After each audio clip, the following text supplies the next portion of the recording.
Alright, so I just wanted to do a quick tutorial on how to make FDM 3D prints stronger using resin. So over here you can see our resins got anything from Gorilla Glue, which is a 1-part epoxy, to 2-part epoxy here, and then we've just got SLA resin from a 3D printer. And so the idea is that you can take something like this and make it much stronger with resin. So what I would recommend doing, and we do this a lot for patients that have, wheelchair parts that will experience a lot of repetitive mechanical stress. Take your 2-part epoxy, A and B, pour them separately, mix them together here. I like to mix the epoxies by weight and not by volume.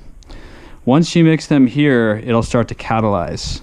If you want the epoxy to be extremely strong on the 3D print, take the Fiberglass Cloth. This comes in 2, 4, 6, 8, all the way up to 12 ounces, here in the US, that you can buy. Chop the smallest pieces possible with your scissors, like literally the smallest thing that you can see and touch.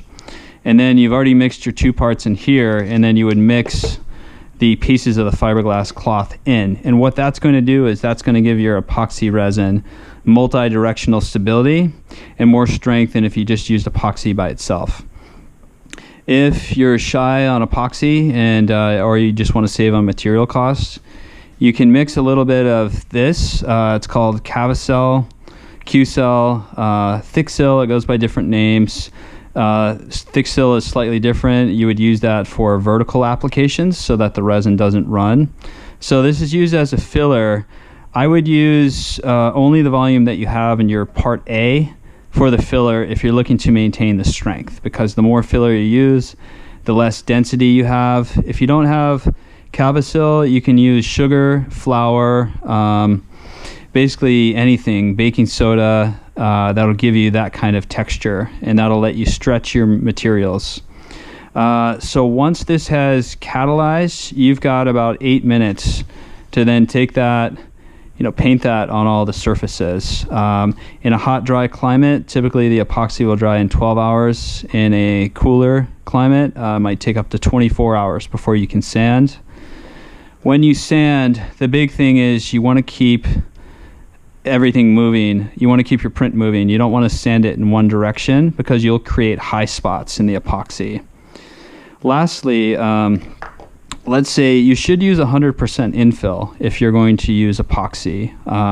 The reason why is if you have something and let's say it's got a 50% infill, over time the heat will create gas, and that gas has to go somewhere.